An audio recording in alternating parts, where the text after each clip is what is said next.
எல்லாருக்கும் வணக்கம்.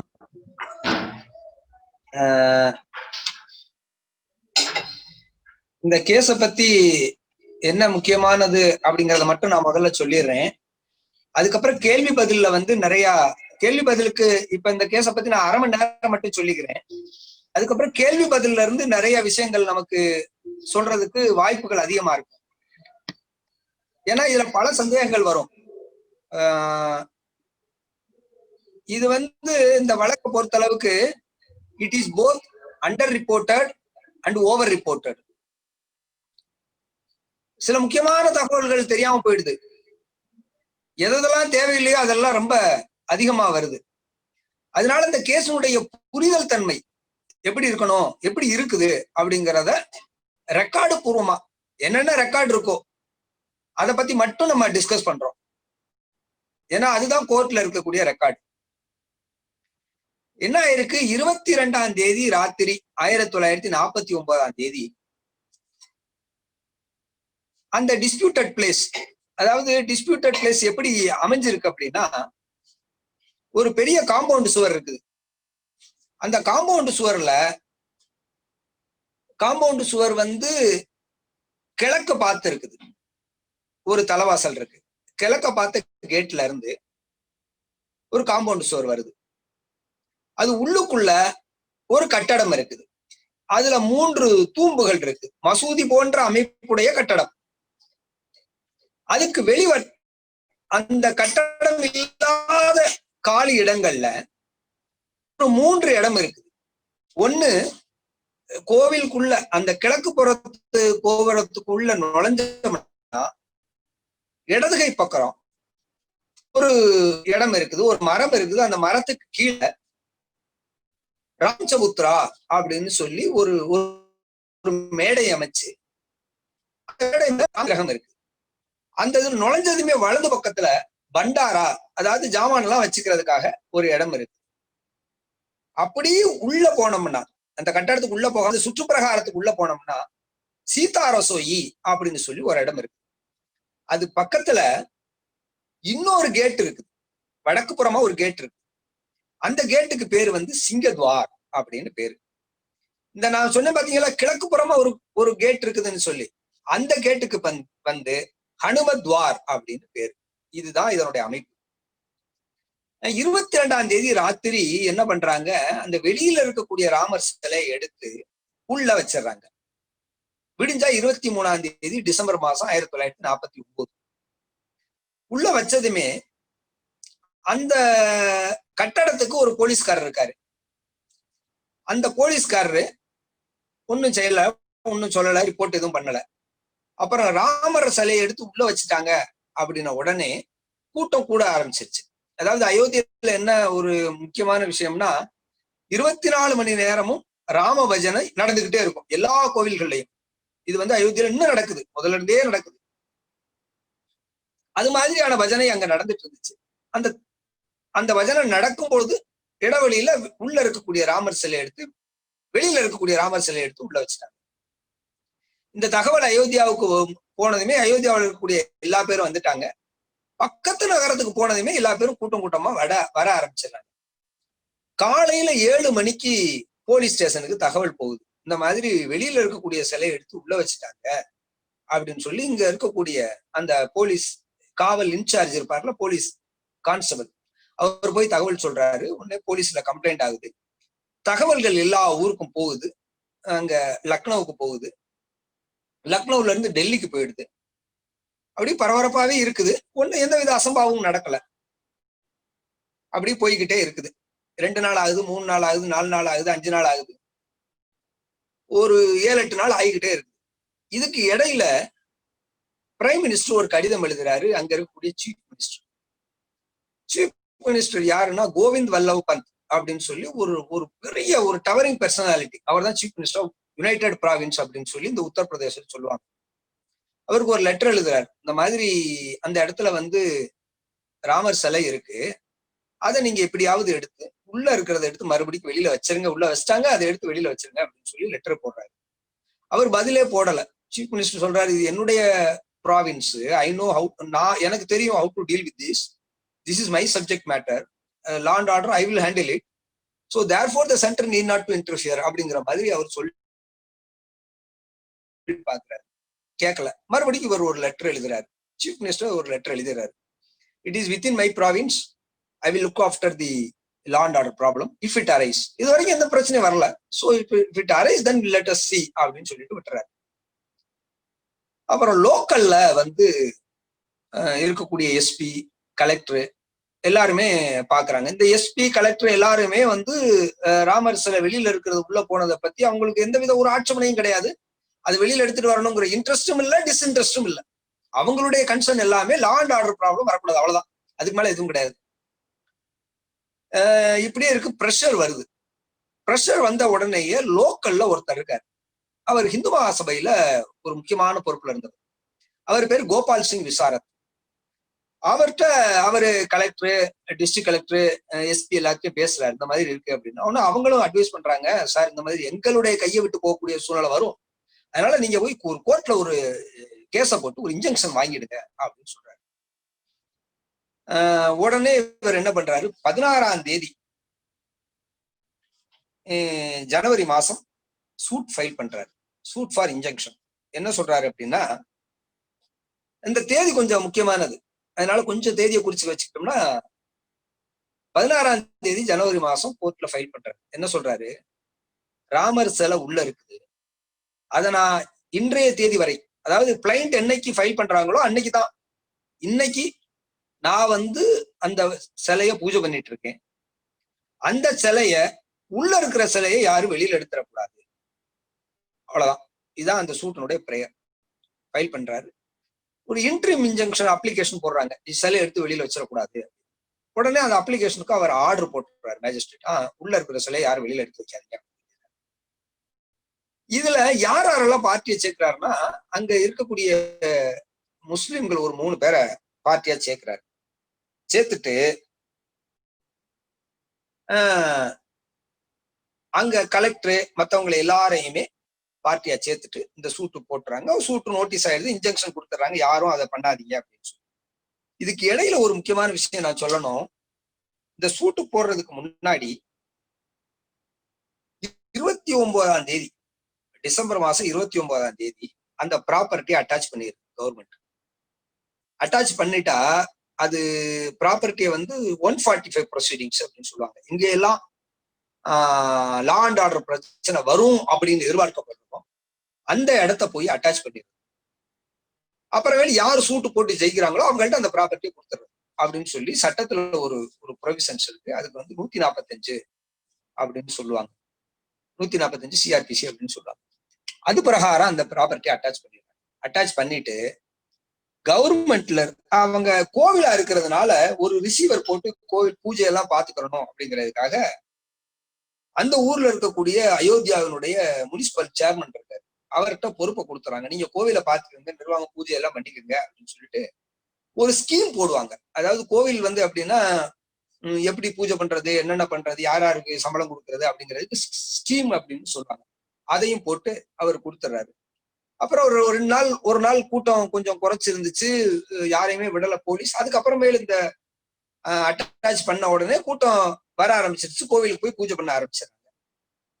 இதுக்கப்புறமேல தான் 16ஆம் தேதி அவர் வந்து 5ஆம் தேதி ஜனவரி மாசம் 5ஆம் தேதி ரிசீவர் பொறுப்படுத்துறாரு. அப்புறமேல இந்த பிரஷர் மவுண்ட் ஆகுது. அப்புறம் 16ஆம் தேதி சூட் ஃபைல் பண்ணி சூட் இன்ஜெக்ஷன் வாங்கிடுறாங்க. அப்புறம் ஒண்ணுமே பிரச்சனை இல்லை, பூஜை நடந்துகிட்டே இருக்கு, யாருக்கும் எதுவுமே எந்த பிரச்சனையும் இல்லை, போயிட்டு. அப்புறமேல ஒன்னும் பிரச்சனை இல்லை. அப்புறம் மறுபடியும் நம்ம ஆளுங்க சூட்டு போட்டு என்ன சொல்றாங்க, ஒரு கமிஷனர் அப்பாயிண்ட் பண்ணுங்க, இந்த இடத்தெல்லாம் பார்வையிட்டு அதுல என்னென்ன இருக்கு அப்படிங்கறத பார்வையிடணும் அப்படின்னு சொல்லி ஒரு கமிஷனர் அப்பாயிண்ட் பண்றாங்க. அந்த கமிஷனர் விசிட் பண்ணிட்டு வந்து 4வது மாசம் ஜனவரி மாசம் சூட் ஃபைல் பண்றாங்க. ஏப்ரல் மாசம் கமிஷனர் ஒரு ரிப்போர்ட் ஃபைல் பண்றாரு. அந்த ரிப்போர்ட்ல என்ன சொல்றாருன்னா, என்னென்ன இருக்கு அதை படம் வரைஞ்சு அதுல என்னென்ன இருக்கு அப்படின்னு. அந்த ரிப்போர்ட் ரொம்ப முக்கியமான ரிப்போர்ட். அந்த ரிப்போர்ட்ல அன்றைய தேதியில அந்த இடத்துல என்னென்ன இருக்கு அப்படின்னு முதல்ல அவர் என்ன சொல்றாரு, அங்க வந்து ஒரு சிங்க துவாரம் அப்படின்னு சொல்லி ஒண்ணு இருக்குது, அப்புறம் ஹனுமத் துவாரம் அப்படின்னு சொல்லி ஒண்ணு இருக்குது. அந்த இடத்துல வந்து ஜெய் விஜய் அப்படிங்கிறவங்க 2 பேரு இருக்கிறாங்க. சிலைகளை பத்தி வர்ணிக்கிறார், என்னென்ன இருக்குங்கிறது. ஜெய் விஜய் அப்படின்னு சொல்லி இருக்கிறாங்க. 16 கசோட்டி பில்லர், அதாவது கசோட்டினா கல் தூண்கள், அலங்கார தூண்கள் அது இருக்குது. அந்த கல் தூண் கிட்ட ஹனுமானுடைய படம் இருக்குது. அதுல ராம ஜென்ம பூமி நித்திர யாத்ரா அப்படிங்கிற ஒரு கல்வெட்டு இருக்குது அப்படின்னு எல்லாத்தையும் சொல்லிட்டு வராரு. அப்புறம் பஞ்சமுகி மகாதேவர் இருக்காரு, பார்வதி இருக்காங்க, கணேஷ் இருக்கு, நந்தி இருக்கிறாங்க, சீதா ரசோயி அப்படின்னு சொல்லி இருக்குது. அப்புறமேலு வராகர் இருக்காரு, அந்த மதில் மேல வராகர் இருக்காரு. அப்புறம் மரம் இருக்குது, அரச மரம் இருக்குது, வேப்ப மரம் இருக்கு அப்படின்னு சொல்லி எல்லாத்தையும் சொல்லிட்டு ரிப்போர்ட் ஃபைல் பண்ணிடுறாங்க. அப்புறம் முஸ்லிம்கள் தரப்புல இருந்து அப்பியர் ஆயிட்டு என்ன சொல்றாங்க, போட்டோவும் எடுத்து ஃபைல் பண்ணணும் அப்படின்னு சொல்றாங்க. சரின்னு சொல்லி ஒரு போட்டோகிராஃபர் அப்பாயிண்ட் பண்ணி, அந்த போட்டோகிராஃபர் இஸ்லாமிய போட்டோகிராஃபர், அவர் போட்டோ எடுத்து ஃபைல் பண்ணிடுறாரு. இதோட முடிஞ்சிருது. அப்புறம் கேஸ் நடந்துட்டே இருக்கு. இந்த அட்டாச் பண்ணது பிறகு அதனுடைய வருமானங்கள் எல்லாமே ரிசீவர் வச்சிருக்காரு. ரிசீவர் வச்சதுமே அங்க நம்ம அங்க எல்லாம் அயோத்தியில அகாரான்னு சொல்லி இருப்பாங்க. அவங்க மடம் இருக்கும், நிறைய மடங்கள் இருக்குது அயோத்தியில. அதுல ஒரு மடம் நிர்மோகி அகாரா அப்படிங்கிற ஒரு மடம். அந்த மடத்துக்காரங்க என்ன பண்றாங்க, அவங்க ஒரு சூட் ஃபைல் பண்றாங்க. என்ன சொல்றாங்க, இந்த மேனேஜ்மெண்ட் எல்லாம் எங்களுக்கு சார்ந்தது, எங்க நிர்மோகி அகாராவை சார்ந்தது, அதனால இந்த மேனேஜ்மெண்ட்டை எங்களுக்கு கொடுத்துருங்க, ரிசீவர் வச்சுக்கிற கூடாது, ரிசீவர் இருந்து எங்கள்கிட்ட வாங்கி கொடுங்க அப்படின்னு சொல்லி ஒரு சூட் ஃபைல் பண்றாரு. எப்ப ஃபைல் பண்றாரு, 17ஆம் தேதி டிசம்பர் மாசம் 1959 ஃபைல் பண்றாரு. இது நடந்தது 49, இது 59 டிசம்பர் மாசம், ஜனவரி. அப்ப 59ல 10 வருஷம் கழிச்சு ஃபைல் பண்றாரு. அப்புறமா கேஸ் நடந்துகிட்டே இருக்கு. அதுக்கப்புறமேலு எந்தவித ஒரு ஒரு பிரச்சனை இல்லை, யாருக்கும் தெரியல. 18ஆம் தேதி டிசம்பர் மாசம் 1961 அன்னைக்கு முஸ்லிம் வக்ஃப் போர்டும் ஒரு 9 அயோத்தியாவில் இருக்கக்கூடிய முஸ்லிம்ஸும் ஒரு சூட்டு ஃபைல் பண்றாங்க. இந்த சூட்டு என்ன ஃபைல் பண்றாங்க, இது கொஞ்சம் முக்கியமானது. என்ன அப்படின்னா, இந்த நான் சொன்னேன் பாருங்க, அந்த கட்டடம் அதை சுத்தி வர இருக்கக்கூடிய இடங்கள் எல்லாமே எங்களுடைய கபரிஸ்தான், எங்களுடைய இறந்தவர்களை புதைக்கக்கூடிய இடம். அதனால அந்த கட்டடம், அதை சுத்தி வர இடமும் எங்களை சார்ந்தது. இந்த இடம் ஒரு பொது மசூதி அப்படின்னு சொல்லி கோர்ட் டிக்ளேர் பண்ணணும். 1528ல பாபர் அங்க இருக்கக்கூடிய இஸ்லாமியர்களுக்காக ஒரு மசூதி கட்டி கொடுத்தாரு. அந்த மசூதியில இன்றைக்கு வரைக்கும் 22ஆம் தேதி டிசம்பர் வரைக்கும் நாங்க தொழுகை நடத்திட்டு இருக்கோம். இப்ப 22ஆம் தேதி சிலையை உள்ள வச்சதுனால, அது இஸ்லாத்துக்கு புறம்பா இருக்கிறதுனால நாங்க யாரும் தொழுகைக்கு 22ஆம் தேதிக்கு அப்புறமேல் நாங்க யாரும் தொழுகைக்கு போகல. இந்த இடம் 1939ல அது வக்ஃப் அப்படின்னு சொல்லி டிக்ளேர் பண்ணியிருக்காங்க. அதனால இது வக்ஃப் ப்ராப்பர்ட்டி, இது பொது மசூதி அப்படின்னு சொல்லி ஒரு சூட் ஃபைல் பண்றாங்க. அப்புறமேலும் ஒண்ணு நடக்கல, அப்புறம் சூட் ஃபைல் பண்றாங்க, அது வந்துகிட்டே இருக்குது. இதுக்கு 1984, 85ல ஹிந்துக்களுடைய விழிப்புணர்வு வருது. அவங்க எல்லாரும் என்ன பண்றாங்க, நம்ம அயோத்தியாவுல இருக்கக்கூடிய ராமர் கோவில், ஒரு ஒரு ஒரு ஒரு முக்கியமான விஷயம் நான் சொல்ல மறந்துட்டேன். அந்த காம்பவுண்ட் சுவரு உள்ள அந்த கட்டிடம் இருக்கிற பகுதி, கட்டிடம் இல்லாத பகுதி, அது ரெண்டையும் பிரிக்கிறதுக்காக ஒரு கம்பியால போட்ட வேலி போடுறாங்க. இது எப்ப நடக்குது அப்படின்னா 1856ல 1856ல ஒரு ஒரு மத கலவரம் நடக்குது. அந்த மத கலவரத்துல அந்த இடத்துல யாரும் வந்துடக்கூடாது, முஸ்லிமும் ஹிந்துஸும் சண்டை போட்டக்கூடாது அப்படிங்கிறதுக்காக, பிரிக்கணுங்கிறதுக்காக அந்த இடத்துல ஒரு கம்பி வேலியை போட்டுறாங்க. கம்பி வேலியை போட்டிருக்காங்க. ஆனா பட் கேட் இல்ல, கேட் ஒரு சின்ன கேட் இருக்குது, பூட்டு இருக்குது, சாவி யார்கிட்ட இருக்குங்கிறது தெரியல. பட் அது அது போக்குவரத்துக்குள்ளேயே போற வர்றது, இந்துக்கள் போறாங்க, முஸ்லிம்களும் போறாங்க. இதுதான் ஃபேக்ட். போக்குவரத்து இருந்துகிட்டே இருக்கு. இப்ப இந்த அட்டாச்மெண்ட் ஆனதுமே 1950 ஆனதுமே சாமி சிலையை உள்ள வச்சுட்டு வெளியில பூட்டுறாங்க. அது ரொம்ப பக்கம்தான், பார்த்தா தெரியும். நம்ம ஆளுங்க சாமி உள்ள இருக்கு அப்படிங்கறதுனால வந்து ரொம்ப அதுக்கு முக்கியத்துவம் கொடுக்கல. பூஜாரி மட்டும் உள்ள போய் பூஜை பண்ணுவாரு. கம்பி கேட்டு அப்படிங்கறதுனால வெளியில இருந்து தரிசனம் பண்ணி அப்படி போயிட்டே இருப்பாங்க. இந்த 1984ல இந்துக்கள் விழிப்புணர்ச்சி வந்த பிறகு நம்ம இந்த பூட்டை போய் உடைக்கணும் அப்படின்னு சொல்லி ஒரு டேட் பிக்ஸ் பண்றாங்க இந்துக்கள் எல்லாம். இதுக்கு விஸ்வ இந்து பரிஷத்து லீடு எடுத்து பண்றாங்க. அத ஒரு மூவ்மெண்டாவே கொண்டு போறாங்க. தாலா கோலா மூவ்மெண்ட் அப்படின்னு, பூட்டை உடைக்கக்கூடிய ஒரு ஒரு மூவ்மெண்ட்னு சொல்லி கொண்டு போறாங்க. ஒரு அயோத்தியாவில் இருக்கக்கூடிய ஒரு வக்கீல் என்ன பண்றாரு, இந்த பூட்டு இந்த ஃபைல போய் பூரா இன்ஸ்பெக்ட் பண்ணி பாக்குறாரு. கோர்ட்ல இதுவரைக்கும் கோர்ட்ல இருந்து எந்தவித ஆர்டரும் கிடையாது பூட்டு போடணும்னு சொல்லி. எப்படி பூட்டு போட்டாங்கன்னு நமக்கு தெரியல. அதனால இந்த இப்படி அப்படின்னு சொல்லி ஃபைல போய் இன்ஸ்பெக்ட் பண்ணி பாக்குறாரு. கோர்ட்ல ஆர்டரே இல்லை. உடனே ஒரு அப்ளிகேஷன் போடுறாரு, இது கோர்ட் ஆர்டர் கிடையாது பூட்டு போடணும்னு சொல்லி, எந்தவித எக்ஸிக்யூட்டிவ் ஆர்டரும் கிடையாது பூட்டு போடணும்னு சொல்லி, அதனால இந்த பூட்டை திறக்கணும் அப்படின்னு சொல்லி ஒரு அப்ளிகேஷன் போடுறாரு. உடனே அங்க இருக்க ஜட்ஜி, டிஸ்ட்ரிக்ட் ஜட்ஜ் என்ன பண்றாரு, காலையில அப்ளிகேஷன் ஃபைல் பண்றாங்க, மத்தியானம் சொல்லி ஒரு ஜிபி கவர்மெண்ட் பிரிண்டரை கூப்பிட்டு, இந்த மாதிரி உங்க எஸ்பிஐயும் கலெக்டரையும் வர சொல்லுங்க, மத்தியானம் இது என்னன்னு பாத்துவோம், இது ஒரு ஒரு பிரச்சனை இல்லை அப்படின்னா பூட்டை திறந்து விட்டுற வேண்டியதானே, என்ன இருக்கு அப்படின்னு சொல்லி வர சொல்லி விடுறாரு. மத்தியானம் 2 பேரும் வராங்க. பூட்டை திறக்கிறதுனால உங்களுக்கு எதுவும் ஆட்சேபனை இருக்குதா, அதனால எதுவும் பின்விளைவு வருமா அப்படின்னு கேட்கறாங்க. இல்லங்க, ஒண்ணுமே இல்லைங்க, ஒரு பிரச்சனை இல்லைங்க, பூட்டை திறக்கிறதுக்கு நோ அப்ஜெக்ஷன் அப்படின்னு சொல்றாரு. சரி, பூட்டை திறந்து விடுங்க அப்படின்னு சொல்லிடுறாங்க. உடனே என்ன பண்றாங்க, 25ஆம் தேதி ஜனவரி மாசம் 1986 தேதி காலையில ஆர்டர் போடுறாரு. 4 மணிக்கு பூட்டை திறந்துறாங்க. அப்புறம் எல்லா பேரும் போய் தரிசனம் பண்ண ஆரம்பிச்சாங்க. இது அப்படியே நடந்துட்டு, அதுக்கப்புறம் என்ன ஆகுது அப்படின்னா, மறுபடிக்கும் கேஸ பாக்குறாங்க இந்துக்கள் எல்லாரும். உள்ள போய் அந்த ஃபைல்ஸ் எல்லாம் மறுபடியும் எடுத்து படிச்சு பார்க்கும்போது என்ன நினைக்கிறாங்க, இல்ல இந்த கேஸ் வந்து சரியா நம்ம போடல, அதனால இன்னும் ஒரு கேஸ் நம்ம ஃபைல் பண்ணணும் அப்படின்னு சொல்லி லால் நாராயண் சின்ஹா அப்படின்னு சொல்லி பழைய அட்டார்னி ஜெனரல் ஆஃப் இந்தியாவா இருந்தாரு. அவரை போய் எல்லாரும் பாக்குறாங்க. RSS விஸ்வ இந்து பரிஷத்துல இருந்து எல்லாரும் போய் பாக்குறாங்க. அவர் சொல்றாரு, சரி நம்ம ஒரு கேஸ் எழுதணும், அந்த கேஸ் எப்படி தயார் பண்ணணும் அப்படின்னா, இப்ப வந்து நம்ம 1986 87ல இருக்கிறோம். அப்ப அது போடும்போது 87 88 வந்துருச்சு. 88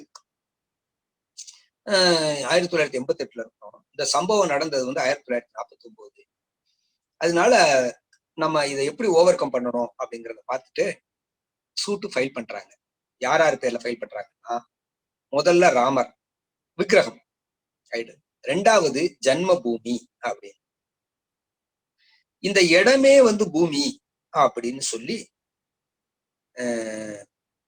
சொல்லி இது வந்து சாமி, இதுவும் தெய்வத்துக்கு சமமானது, இந்த இடமே வந்து தெய்வத்துக்கு சமமானது, அதனால இதுவும் ஒரு பார்ட்டி பிளென்டிஃப் நம்பர் 2 அப்படின்னு போட்டு 2வது 2 பேர் பேர்லையும் ஒரு சூட்டு ஃபைல் பண்றாங்க. என்ன கேட்கறாங்க அப்படின்னா, இந்த இடம் வந்து ராம ஜென்ம பூமின்னு சொல்லி டிக்ளேர் பண்ணுங்க, இந்த இடத்த வந்து இப்ப இருக்கக்கூடிய கட்டடத்தை வந்து இடிச்சிட்டு பிரம்மாண்டமான ஒரு கோவில் நாங்க கட்டணும், அதனால இந்த கோவில் கட்டுறதுக்கு எங்களுக்கு யாரு எங்களுக்கு இடைஞ்சலுக்கு வந்துடக்கூடாது அப்படிங்கிறதுக்காக 1989வது வருஷம் ஒரு சூட்டு ஃபைல் பண்றாரு.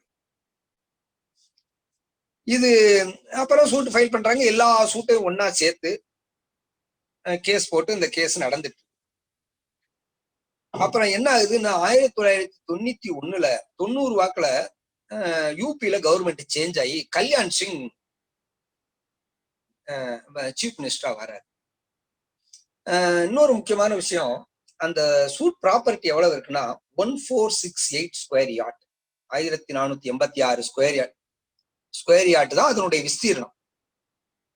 கல்யாண் சிங் சீஃப் மினிஸ்டர் வந்த பிறகு என்ன பண்றாங்க, அந்த இடம் நீங்களாக அந்த இடத்தை விட்டுட்டு சுத்தீவர இருக்கக்கூடிய ஒரு 2.77 ஏக்கர், 2 ஏக்கர் 77 சென்ட வந்து அக்வயர் பண்றாங்க.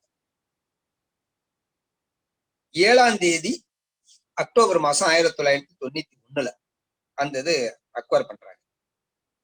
அக்வயர் பண்ணிட்டு அக்வயர் பண்ண உடனேயே வந்து கோர்ட்ல கேஸ் போடுறாங்க. இஸ்லாமியர்கள் தரப்புல இருந்து எப்படி இந்த இடத்த வந்து அக்வயர் பண்ணக்கூடாதுன்னு சொல்லி கேஸ் போடுறாங்க. அந்த ரிட்டு பெண்டிங்கா இருக்கு. உடனே இவங்க இதுக்கு இடையில வந்து ஹிந்துக்களுடைய மூவ்மெண்ட் வருது. மூவ்மெண்ட் என்ன சொல்றாங்க, நம்ம போய் இந்த 2.77 ஏக்கர்ல வந்து நம்ம கோவில் கட்ட ஆரம்பிச்சிருவோம். சுத்தீவரை கட்டிட்டு நடுவுல கேஸ் ஜெயிச்ச பிறகு அப்புறமேல அதை நம்ம எடுத்து கட்டிக்கிறோம். முதல்ல சுத்தீவர கட்டாட்டத்தை ஆரம்பிச்சிருவோம் அப்படின்னு சொல்லிட்டு அந்த 2.7 ஏக்கர் இடத்த வந்து கவர்மெண்ட் எடுத்துட்டு இவங்களுக்கு லீஸு கொடுத்துறாங்க. இந்த ஒரு ட்ரஸ்ட் ஃபார்ம் பண்ணி அந்த ட்ரஸ்ட் எந்த ட்ரஸ்ட் கோவில் கட்ட போதோ அந்த ட்ரஸ்ட்டுக்கு வந்து 99 வருஷத்துக்கு லீஸு கொடுத்துறாங்க. உடனே இது எல்லாமே சேர்த்து கேஸ் நடக்குது. கேஸ் நடந்து கேஸ் ஹியரிங்க்கு வரப்போகுது. ஹியரிங்க்கு வந்துருச்சு. அதுக்கிடையில மூவ்மெண்ட் வருது. அப்புறம் பேச்சுவார்த்தைகள் நடத்துறாங்க. எல்லாரும் விட்டுருங்க, இவங்களுக்கு விட்டு கொடுங்க, இந்துக்கள் இஸ்லாமியர்களுக்கு விட்டு கொடுங்கிறாங்க, இஸ்லாமியர்கள் இந்துக்களுக்கு விட்டு கொடுங்க அப்படின்னு சொல்லி பொலிட்டிக்கல் ரீதியாக பேச்சுவார்த்தை நடக்குது. அப்புறம் ஹிந்துக்கள் எல்லாரும் என்ன சொல்றாங்க, சார் இந்த மாதிரி 2.77 ஏக்கர் இடத்த வந்து அக்வயர் பண்ணது சரியா சரியில்லையாங்கிற தீர்ப்பை நீங்க உடனே சொல்லிருங்க. ஆர்குமெண்ட் எல்லாம் முடிஞ்சு தீர்ப்பை நீங்க உடனே சொல்லிருங்க. அப்படி அது சரி அப்படின்னு சொன்னாங்கன்னா நாங்க வந்து ஒரு தேதி பிக்ஸ் பண்ணிட்டோம். டிசம்பர் மாசம் 6ஆம் தேதி 1992 வந்து நாங்க கரசேவை பண்ணணும் அப்படின்னு சொல்லி நாங்க பிக்ஸ் பண்ணிட்டோம். நீங்க அதுக்கு முன்னாடியே ஒரு தேதியை சொல்லிட்டீங்கன்னா ஒருவேளை அந்த இடம் வந்து நாங்க எடுத்தது செல்லாது அப்படின்னா நாங்க கரசேவையை நிப்பாட்டுங்கன்னு நாங்க சொல்ல முடியும். இல்ல அந்த இடம் செல்லும் அப்படின்னு சொன்னாங்கன்னா கரசேவை அது பாட்டுக்கு நடக்கும், ஒன்றும் பிரச்சனை இல்லை அப்படிங்கிறதுக்காக கேட்கிறாங்க ஹைகோர்ட். ஹைகோர்ட் தீர்ப்பு சொல்றதுக்கு முன் வரல. இவங்க அதே மாதிரி டிசம்பர் மாசம் 6ஆம் தேதி கரசேவை நடக்கிறதுக்கு டிக்ளேர் பண்ணிடுறாங்க. கரசேவை நடக்குது. அந்த டிசம்பர் மாசம் 6ஆம் தேதி அந்த டிஸ்பியூட்டட் ஸ்ட்ரக்சர் வந்து இடிச்சு தள்ளிடுறாங்க. அதுக்கப்புறமேலு 11ஆம் தேதி டிசம்பர் மாசம் அந்த தீர்ப்பு சொல்றாங்க. என்ன தீர்ப்பு சொல்றாங்கன்னா அந்த இடத்த அக்வயர் பண்ணது தப்பு அப்படின்னு சொல்லி ஒரு தீர்ப்பு சொல்றாங்க. இதுக்கு அடுத்து என்ன நடக்குது அப்படின்னா அந்த கட்டடத்தை பூரா இடிச்ச பிறகு கவர்மெண்ட் எல்லாம் எல்லா ஸ்டேட் கவர்மெண்ட்டையும் டிஸ்மிஸ் பண்ணிட்டு பிஜேபி எங்கெங்க இருக்குதோ அது எல்லாத்தையும் டிஸ்மிஸ் பண்ணிடுறாங்க. சென்ட்ரல் கவர்மெண்ட் என்ன பண்ணுது, ஒரு அந்த இடத்த அந்த டிஸ்பியூட்டட் பிளேஸ் அதை சுத்தி வர இருக்கக்கூடிய 68 ஏக்கரையும் அப்படியே அக்வயர் பண்ணி ஒரு ஸ்பெஷல் ரிசீவர் போட்டு அவங்க கையில வந்து இதை எல்லாத்தையும் கொடுத்துட்றாங்க. கொடுத்துட்டு ஒரு சட்டம் பாஸ் பண்றாங்க. அயோத்தியா அக்யூசேஷன் ஆக்ட் 1993 அப்படின்னு சொல்லி ஒரு சட்டம் போட்டு அந்த சட்டத்தின்படி அதை பூராத்தையும் அக்வயர் பண்ணிடுறாங்க. அக்வயர் பண்ணிட்டு என்ன சொல்றாங்கன்னா 2 சரத்து முக்கியமானது. ஒண்ணு, இந்த ப்ராப்பர்ட்டியை வந்து கவர்மெண்ட் வச்சுக்கிறோம், ஒரு ஆபீசர் வச்சுக்குவாரு. 2வது, இந்த சூட் எல்லாம் இருக்குது பாருங்க, பெண்டிங் சூட், அதெல்லாம் அபேட்டட் அப்படின்னா அது ஆட்டோமேட்டிக்கா காலாவதி ஆகிவிடும் அப்படின்னு சொல்லிடுறாங்க. உடனே இதை சேலஞ்ச் பண்ணி ஹிந்துக்களும் சுப்ரீம் கோர்ட்ல ஃபைல் பண்றாங்க, இஸ்லாமியர்களும் சுப்ரீம் கோர்ட்ல ஃபைல் பண்றாங்க. ஃபைல் பண்ணி இந்த சட்டம் வந்து தப்பு அப்படின்னு சொல்லி ஃபைல் பண்றாங்க. இதுக்கு இடையில சென்ட்ரல் கவர்மெண்ட் ஒரு அப்ளிகேஷன் கொடுக்குது சுப்ரீம் கோர்ட்டுக்கு. என்ன கேட்கறாங்க சுப்ரீம் கோர்ட்டுக்கு சென்ட்ரல் கவர்மெண்ட், இந்த இடம் வந்து இந்த இடத்துல ஏற்கனவே கோவில் இருந்ததா, இல்ல மசூதியை இடிச்சிட்டு கோவில் இருந்ததா, இல்ல மசூதி வந்து கோவிலே இல்லாத இடத்துல மசூதி கட்டினாங்களா அப்படிங்கிறத விசாரிச்சு சொல்லுங்கன்னு சொல்லி பிரசிடென்ட் ஒரு ரெஃபரன்ஸ் கொடுக்குறாங்க. இது ரெண்டுமே ஒரே கோர்ட்ல வருது. 5 பேர் கொண்ட ஜட்ஜு.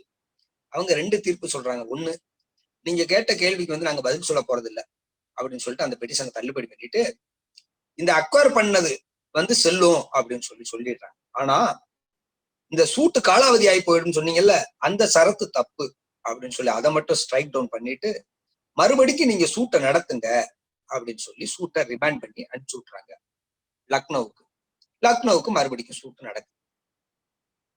இப்ப சூட்டு நடக்கும்போது எல்லாரும் அவங்கவுங்க தரப்புல இருந்து எவிடன்ஸ் கொடுக்குறாங்க. இஸ்லாமியர்கள் தரப்புல இருந்து ஒரு எவிடன்ஸ் கொடுக்குறாங்க. என்ன சொல்றாங்கன்னா அவங்களுடைய வாதங்கள் என்ன அப்படின்னா, இந்த இடம் வந்து 1528 பாபருக்கு தான் வந்தாரு. இந்த இடத்துல கோவில் மசூதி கட்டினாரு. அதுக்கப்புறமேலு அங்க தொழுகை நடந்துட்டு இருக்கு. அதனால இது வந்து இஸ்லாமியர்களுடைய மசூதி அப்படின்னு சொல்லி அவங்க லீடு பண்றாங்க எவிடன்ஸ். அதுக்கு ஹிஸ்டாரியன்ஸ் எல்லாம் வராங்க. அவங்க எல்லாம் வந்து சொல்றாங்க இந்த மாதிரி பாபர் வந்தாரு, பாபர் தான் கட்டினாரு அப்படின்னு சொல்லி சொல்றாங்க. ஹிந்துக்கள்ல இருந்து எவிடன்ஸ் வருது. ஹிந்துக்கள்ல இருந்து என்ன சொல்றாங்கன்னா, நாங்க ஆதி காலத்துல இருந்து, ராமாயண காலத்துல இருந்து இங்கதான் ராமர் பிறந்தாருன்னு நாங்க நம்புறோம். ராமருடைய கோவில் இங்க ஏற்கனவே இருந்துச்சு. அது விக்ரமாதித்ய மன்னன் அப்படிங்கிறவன் வந்து கடைசி அவன் பிரம்மாண்டமான கோவில் கட்டினான். அந்த இடத்துல இருந்து நாங்க சாமி கும்பிட்டுக்கிட்டே இருக்கிறோம். அதுக்கப்புறமேலு அந்த இடத்த வந்து இடிச்சிட்டு மசூதி கட்டிட்டாங்க.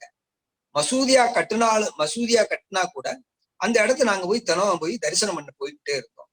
தரிசனம் பண்ணிட்டு 3 தடவை வளம் வந்துட்டு அங்க விழுந்து சாமி கும்பிட்டுட்டு போவோம். இதுதான் எங்களுடைய பழக்கம் அப்படின்னு சொல்லி அவங்க இந்துக்கள் தரப்புல இருந்து எவிடன்ஸ் கொடுக்குறாங்க. இதுக்கு இடையில ஹிந்துக்களுடைய நான் சொன்னேன் பாத்தீங்கன்னா, அந்த கடைசியில ஒரு சூட்டு போட்டாங்கன்னு சொல்லி, அந்த சூட்டுல என்ன சொல்றாங்க அப்படின்னா, ஏற்கனவே இந்த இடத்துல கோவில் இருந்துச்சு, அந்த கோவிலை இடிச்சிட்டு, இப்ப இது வந்து முத ஹிந்துக்கள் 1989 தான் இது மாதிரி சொல்றாங்க. நான் சொன்னேன் பாத்தீங்கன்னா, இந்த ஃபர்ஸ்ட் சூட்டு 1950, அதுல இதை பத்தி எதுவுமே சொல்லல. ரொம்ப சிம்பிளா இந்த இடத்துல சாமி இருந்துச்சு, அதை வந்து வெளியில எடுத்துடக்கூடாது, அவ்வளவுதான். 1989 தான் முத ஹிந்துக்கள் என்ன சொல்றாங்க அப்படின்னா, அந்த இடத்துல வந்து ஒரு கோவில் இருந்தது, பிரம்மாண்டமான கோவில் இருந்தது, அந்த கோவிலை இடிச்சிட்டு மசூதி கட்டினாங்க அப்படின்னு சொல்லி 1989 சொல்றாங்க. இத வந்து இஸ்லாமியர்கள் தரப்புல இருந்து ஒரு விட்னஸ் வரும்போது கேக்குறாங்க, என்னங்க அப்படின்னு. அப்ப அவர் சொல்றாரு, இந்த இடத்துல கோவில் இருந்துச்சா, கோவில் இல்லாத இடத்துல மசூதி கட்டினாங்களா அப்படிங்கிறத பாக்கணும்னா ஒரு ஆர்கியாலஜிக்கல் எக்ஸ்கவேஷன் பண்ணி பார்த்தா தெரியும் அப்படின்னு சொல்லி அவரு எக்ஸ்பர்ட் ஒரு ஒப்பீனியன் கொடுக்குறாரு. உடனே ஜட்ஜஸ் என்ன நினைக்கிறாங்க, சரி அப்படின்னா நம்ம ஒரு ஆர்கியாலஜிக்கல் எக்ஸ்கவேஷன் பண்ணுவோம். எக்ஸ்கவேஷன் பண்ணி பார்த்தோம்னா அது மசூதி இருந்துச்சா இல்ல கோவில் இருந்துச்சா இல்லையா அப்படிங்கறது தெரிஞ்சிடும் அப்படின்னு சொல்லி எக்ஸ்கவேஷனுக்கு ஒரு ஆர்டர் போட்டுறாங்க. ஆர்டர் போட்ட பிறகு அங்க ஆர்கியாலஜிக்கல் எக்ஸ்கவேஷன் நடக்குது. எக்ஸ்கவேஷன் நடக்கும்போது அப்படி கொஞ்சம் கொஞ்சமா அதாவது இந்த எக்ஸ்கவேஷன் வந்து 4 மாசம் நடக்குது. ஃபுல் அண்ட் ஃபுல் வீடியோ, எல்லாத்தையுமே வீடியோ எடுத்துறாங்க, எல்லாத்தையுமே போட்டோ எடுத்துறாங்க. இஸ்லாமியர்கள் தரப்புல இருந்து அவங்க தரப்புல இருந்து ஆளுக வருவாங்க, ஹிந்துக்கள் தரப்புல இருந்து ஆளுக வருவாங்க, வக்கீல்கள் வருவாங்க. ஒரு டிஸ்ட்ரிக்ட் ஜட்ஜை வந்து சூப்பர்வைசிங் போட்டாங்க, நீங்க இருந்து கண்காணிச்சுட்டு இருங்க அப்படின்னு சொல்லி. ஒரு மாசம் கழிச்சு, ஒரு மாசத்துக்கு வந்து ஃபுல்லா செப்பனிடுறாங்க. அப்புறம் ஒரு மாசம் கழிச்சு மெட்டீரியல், உள்ள இருக்கிற மெட்டீரியல் வெளியில வருது. அதை பூராத்தையுமே சீல் வச்சு எல்லா பேருடைய கையெழுத்து வாங்கி எல்லாத்தையும் கையெழுத்து வாங்கி எல்லாத்தையும் அடுக்கி வச்சிடறாங்க. இந்த ரெக்கவரி ஆக ஆக ஆக உள்ள இருந்து மெட்டீரியல் வர இஸ்லாமியர்கள் வந்து பயப்பட ஆரம்பிச்சிடறாங்க. அவங்க டெய்லி ஒவ்வொரு அப்ஜெக்ஷன் கொடுத்துக்கிட்டே வராங்க. இந்த மெட்டீரியல் இது சரியில்லை, இது எடுத்தது தவறு அப்படின்னு சொல்லி ஒவ்வொரு அப்ஜெக்ஷனை வந்து ரெகுலரா கொடுத்துக்கிட்டே இருக்கிறாங்க. அப்புறமேலு கோர்ட்ல ரிப்போர்ட் சப்மிட் பண்ணிடுறாங்க. இந்த இடத்துல வந்து ஏற்கனவே ஒரு கட்டடம் இருக்குது, அந்த ஸ்ட்ரக்சர் வந்து நான் இஸ்லாமிக் ஸ்ட்ரக்சரா இருக்குது அப்படின்னு சொல்லி ரிப்போர்ட் கொடுத்துறாங்க. மறுபடியும் எவிடன்ஸ் லீடு பண்றாங்க. இதுல வந்து என்ன பண்றாங்க, ஹிந்துக்கள் ஒரு அப்ளிகேஷன் போடுறாங்க. அதுல அந்த ஆர்கியாலஜிக்கல் சர்வே ஆஃப் இந்தியாவில் இருக்கக்கூடிய புவன் விக்ரம் அப்படின்னு சொல்லி அவர் தான் அதனுடைய எக்ஸ்பர்ட். அவருடைய லீடர்ஷிப்ல தான் அந்த எக்ஸ்கவேஷன் நடக்குது. அவரை கூப்பிட்டு விசாரிக்கணும் அப்படின்னு சொல்லி ஹிந்துக்கள் தரப்புல இருந்து ஒரு அப்ளிகேஷன் போடுறாங்க. அவர் என்ன சொல்றாரு, என்னை வந்து இவங்க கூப்பிடக்கூடாது, நான் வந்து அப்பாயிண்டட் பை கோர்ட் தான் என்னை நியமிச்சிருக்காங்க, கோர்ட்ல இருந்து என்னை கூப்பிட்டீங்கன்னா நான் வந்து சொல்றேன், எந்த ஒரு பார்ட்டியாகவும் நான் வந்து சொல்ல மாட்டேன், நான் வந்து government employee, and moreover I have been appointed by the court, so therefore I will respond to the court. If the court summons, I will come and appear before the court. I will not appear on behalf of any of the private party அப்படின்னு சொல்லி அவர் சொல்லிடுறாரு. உடனே court ஆமா வாஸ்தவம் தான், அவரை நான் கூப்பிட மாட்டேன்னு சொல்லி தள்ளுபடி பண்ணிட்டு மறுபடியும் விசாரணை பண்ண ஆரம்பிச்சு. இஸ்லாமியர்கள் அவங்களுடைய ஸ்டாண்டவே மாத்துறாங்க. என்ன சொல்றாங்க, அங்க வந்து ஏற்கனவே வந்து ஒரு ஈத்கா அப்படின்னு சொல்லு, அதாவது அங்க வந்து அதுல அந்த எக்ஸ்கவேஷன்ல என்ன அப்படின்னா, கிழமிருந்து மேலாக கிழக்கிருந்து மேற்கு புறமா ஒரு பெரிய சுவர் போகுது, ஒரு 16 தூண்கள் பார்த்து எடுக்கிற. என்னென்ன எடுத்தாங்க அப்படின்னா, பில்லர் பேசிஸ் அப்படிம்பாங்க, அதாவது தூண்கள் நின்ற தடம். தூண் வந்து இடிச்சிடறாங்க, தூணை இடிச்ச பிறகு அந்த தூண் தடம் இருக்கும், அந்த தடம் வந்து 16 இருக்குது. 16 தான் ரெக்கவர் பண்ணியிருக்காங்க. அதாவது எக்ஸ்கவேஷன் பண்றது வந்து என்னன்னா, அந்த கட்டடம் அந்த இடத்துல எக்ஸ்கவேஷன் எப்படி நடக்குது அப்படின்னா, அந்த டிசம்பர் 6 வந்து கட்டடத்தெல்லாம் இடிச்ச பிறகு அந்த இடத்துல ஒரு சாமியானா போட்டு சாமியானாக்குள்ள சிலையை வச்சிடறாங்க. அந்த இடத்த டிஸ்டர்ப் பண்ணாதீங்க அப்படின்னு சொல்லி போட்டுறாங்க. அதனால அது அந்த இடத்த டிஸ்டர்ப் பண்ணாம சுத்தி வர இருக்கக்கூடிய இடத்துலதான் எக்ஸ்கவேஷன் நடக்கும். அப்ப சுத்தி வர இருக்கக்கூடிய எக்ஸ்கவேஷன் கிளம்பிருந்து மேற்க பார்க்கும்போது அந்த இடத்துல பூரா 16 பெரிய சுவரா போகுது. அந்த சுவர் கிட்டத்தட்ட 40 அடியில இருந்து 50 அடி வரைக்கும் நீளம் போகக்கூடிய ஒரு சுவர் எடுக்கிறாங்க. இந்த இது எடுக்குது அப்படின்னு இந்த சுவர் எடுக்கிறாங்க, பல ஆர்டிகல்ஸ் எடுக்கிறாங்க, காசு எடுக்கிறாங்க, பல மெட்டீரியல்ஸ் என்னென்ன எல்லாம் கோவிலுக்கு சேருமோ அது எல்லாமே எடுக்கிறாங்க. பெரிய பெரிய தூண்கள் இருக்கிறத எடுக்கிறாங்க, மதில் இருக்கிறத எடுக்கிறாங்க.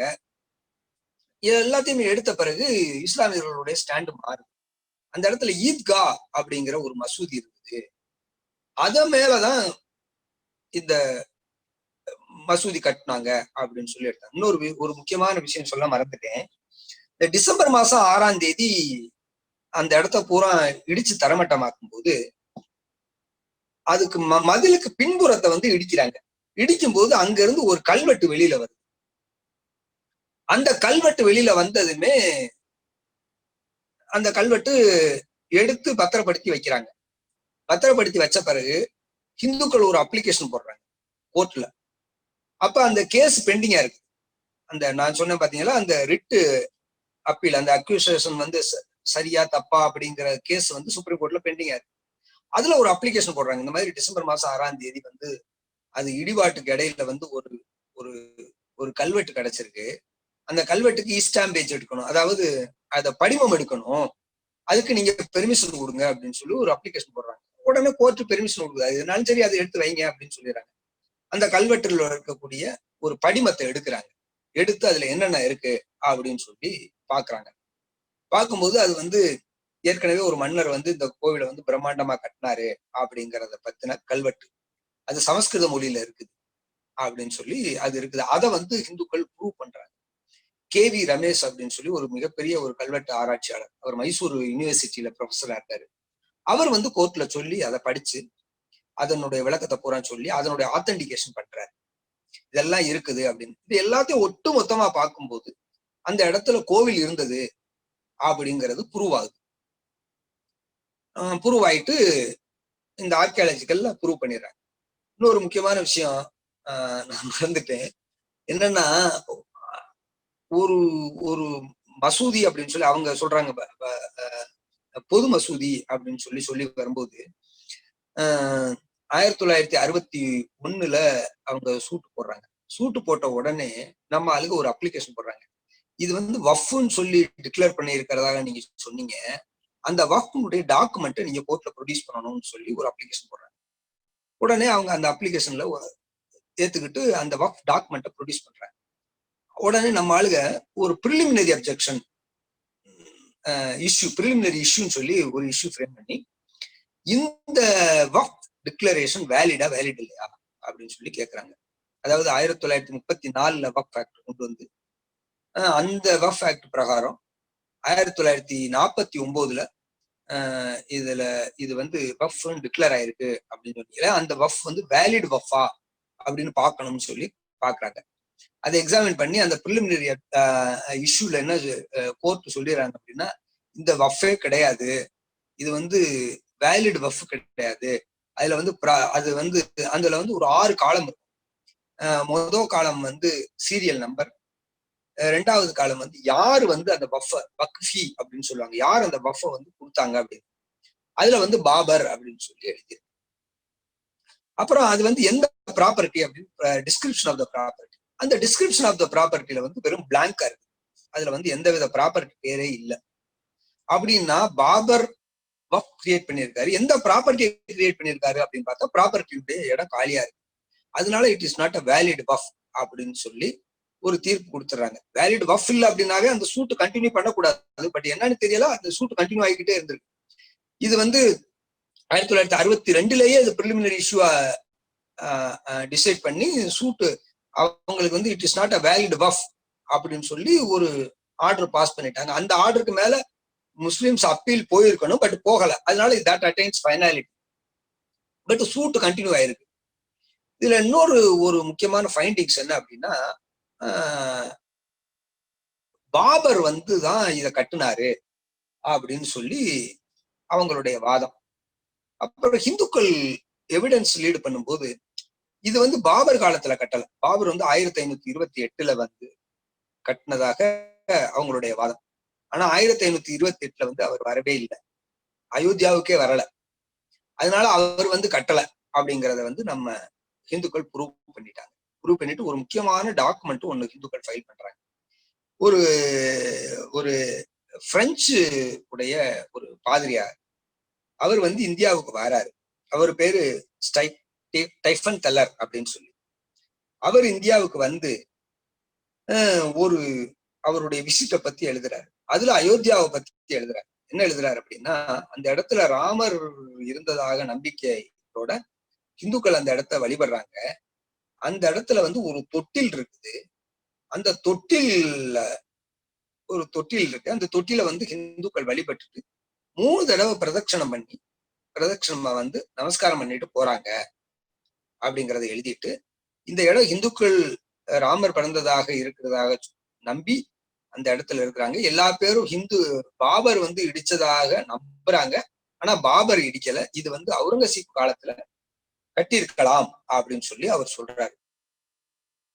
அதை பேஸ் பண்ணி எல்லா எவிடன்ஸையும் லீடு பண்ணி பார்க்கும்போது கோர்ட் என்ன சொல்லிருச்சு அப்படின்னா, இது பாபர் இதை இடிக்கல, இது பாபர் காலத்துல கட்டல, இது அவுரங்கசீப் காலத்துல கட்டினது அப்படின்னு சொல்லிட்டு, probably this property must be constructed during 1659 to 1707 அப்படின்னு சொல்லி ஹைகோர்ட் சொல்றாங்க. சொல்லிட்டு இது ஃபைண்டிங் அப்படின்னு சொல்லிடுறாங்க. வஃப் இல்ல அப்படிங்கறதையும் சொல்லிடுறாங்க. அதுக்கப்புறம் முஸ்லிம்களுடைய ஆர்குமெண்ட் என்ன அப்படின்னா, ஹிந்துக்கள் 1989 இந்த கேஸ் ஃபைல் பண்றாங்க. அதனால it is barred by limitation அப்படின்னு சொல்றாங்க. அதை கோர்ட் ஏத்துக்கிறல. ஏன்னா ஹிந்துக்கள்னா ராமர் தான் ஒரு பார்ட்டியா வராரு. டிடி எப்பயுமே DT is considered to be a perpetual minor and DT has to be looked after by the அந்த டிடியை ஒரு ஷெபேட் அப்படிங்கிற ஒரு மேனேஜர் அவர் தான் பாதுகாத்து வரணும். இங்க யாரு மேனேஜர் அப்படிங்கிறதே தெரியல.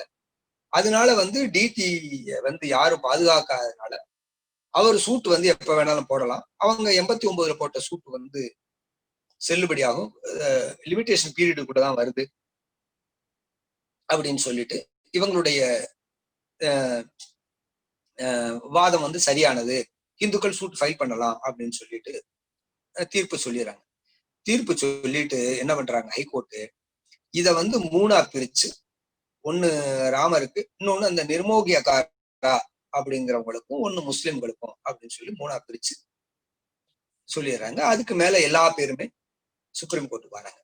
சுப்ரீம் கோர்ட் என்ன சொல்லிடுது அப்படின்னா, இது எல்லாத்தையும் பரிசீலனை பண்ணிட்டு ஒரே ஒரு இஸ்லாமியர்களுடைய எல்லா வாதங்களையும் கேட்டுட்டு, இஸ்லாமியர்களுக்கு கேஸே கிடையாது, அவங்களுக்கு கிடைச்ச ஒண்ணே ஒண்ணு என்ன அப்படின்னா, அவங்க சூட் ஹைகோர்ட்ல என்ன சொல்லிட்டாங்க, இஸ்லாமியர்கள் சூட்டை லேட்டா போட்டாங்க, அதனால it is barred by limitation அப்படின்னு சொல்லி இஸ்லாமியர்களோட சூட்டவே தள்ளுபடி பண்ணிட்டாங்க.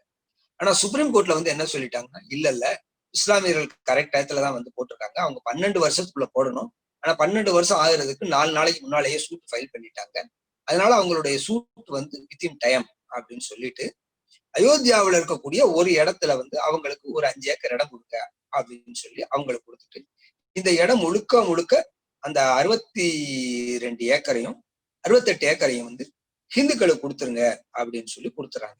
இல்ல இன்னொரு முக்கியமான ஃபைண்டிங் என்ன அப்படின்னா, இது ராமர் பிறந்தாரு அப்படிங்கறத ஹிந்துக்கள் காலங்காலமா அங்க நம்பி இருக்கிறாங்க அப்படிங்கிற ஃபைண்டிங் அது ஹிந்துக்கள் நிரூபிச்சிட்டாங்க. அந்த இடத்துல பிரம்மாண்டமான கோவில் இருந்துச்சு அப்படிங்கறத ஆர்கியாலஜிக்கல் சர்வே நிரூபிச்சிருச்சு. அங்க பாபரே வரல, பாபர் வந்தாரா அவுரங்கசீப் வந்தாரா அப்படிங்கிற கேள்விக்கே இடம் இல்லை, ஏன்னா அது வஃபே இல்லை. அதனால அந்த இடத்துல இஸ்லாமியர்கள் உரிமை கொண்டாடுறதுக்கு எந்த வித ரைட்டும் கிடையாது. இதுக்கு எல்லாத்துக்கும் மேலாக அவங்க என்ன சொல்றாங்க, 1855 1934 வரைக்கும் அந்த இடத்துல எந்தவித தொழுகை நடக்கல அப்படின்னு சொல்லி ஒரு ஃபைண்டிங் கொடுத்துறாங்க. இது எல்லாமே சுப்ரீம் கோர்ட்ல ஃபைண்டிங். இன்னொரு ரொம்ப முக்கியமான விஷயம் என்ன அப்படின்னா, அந்த மசூதியில வந்து ஒரு 3 கல்வெட்டு இருந்துச்சு. மசூதி இருக்கும் பொழுது ஒரு 3 கல்வெட்டு. அந்த 3 கல்வெட்டுமே உருது மொழியில, அரபி மொழியில இருந்த கல்வெட்டு. அந்த கல்வெட்டுல வந்து இங்க வந்து பாபர் இருந்தாரு, பாபர் வந்து கட்டினாரு அப்படிங்கிற கல்வெட்டு பூராமே அந்த அந்த மசூதியில பதிச்சு வச்சிருந்தாங்க. அதை நம்ம ஆளுங்க எக்ஸாமின் பண்ணி பார்க்கும்போது அது வந்து பாபர் காலத்துல எழுதப்பட்ட கல்வெட்டு இல்ல. 1934 ஒரு கலவரம் நடக்குது. அந்த கலவரத்துல அந்த மசூதியை பூரா இடிச்சிடுறாங்க. இதெல்லாமே ஃபைண்டிங். அந்த மசூதியை இடிச்சிடறாங்க. இடிச்ச பிறகு அதை ஒருத்தர் கான்ட்ராக்ட் கொடுத்து நீங்க அந்த கட்டடத்தை கட்டுங்க, மசூதியை கட்டி கொடுங்க அப்படின்னு சொல்லிடுறாங்க. அப்படி கட்டும்போது இந்த 3 கல்வெட்டுகளையும் பதிக்கிறாங்க. அந்த அப்படித்தான் பின்னால பதிக்கப்பட்ட கல்வெட்டுகள். இது ஒரிஜினலா மசூதி கட்டும் போது இருக்கக்கூடிய கல்வெட்டுகள் இல்ல அப்படின்னு சொல்லி தீர்ப்பு சொல்லிடுறாங்க. சொல்லிட்டு தான் அவங்களுடைய இஸ்லாமியர்களுடைய வழக்கெல்லாம் தள்ளுபடி பண்ணிட்டு ஹிந்துக்களுக்கு இந்த கோவிலை கொடுத்தாங்க.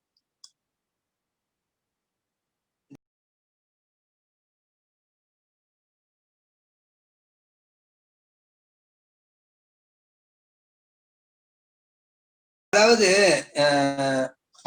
இப்ப நம்ம கேஸ் நடக்கும்போது என்ன சொன்னாங்க அப்படின்னா, கோர்ட்ல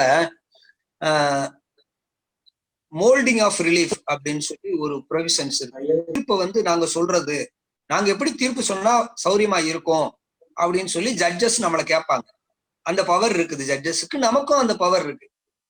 அப்ப வந்து இந்துக்கள் நம்ம எல்லாம் என்ன சொன்னோம் அப்படின்னா, எங்களுக்கு வந்து தட் இஸ் நாட் நெகோசியபிள், அந்த இடம் வந்து எங்களுக்கு வேணும், அதனால அது எங்களுக்கு வேணும் அப்படிங்கிறதோட மட்டும் நம்ம நிறுத்திக்கிட்டோம். அவங்களுக்கு வந்து கொடுக்கறது கொடுக்க கூடாது அப்படின்னு சொல்லி நம்ம சொல்ல முடியாது. ஒண்ணு. ரெண்டாவது வந்து அப்படி கொடுக்கறது நம்ம இடத்துக்காக மட்டும்தான் நம்ம கேஸ் போட்டுருக்கோம். இந்த இடம் எங்கது, இந்த இடத்த எங்களுக்கு கொடுத்துருங்க, அவ்வளவுதான். இப்ப இது வந்து வழக்காத்தான் பார்க்க முடியும். இஸ்லாமியர்களுக்கு ஏன் கொடுத்தீங்க அப்படின்னு சொல்லி ஒரு நீதிபதியிட்ட போய் நம்ம கேட்க முடியாது.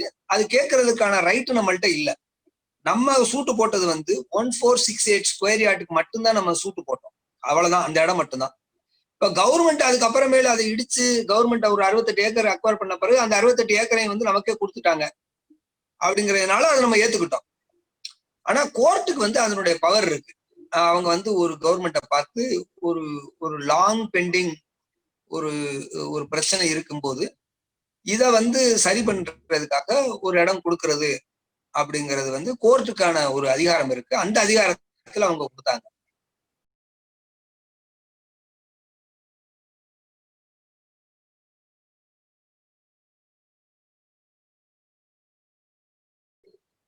இது வந்து இந்த ஜட்ஜ்மெண்ட் வந்து once for all it is a final, it attain the finality.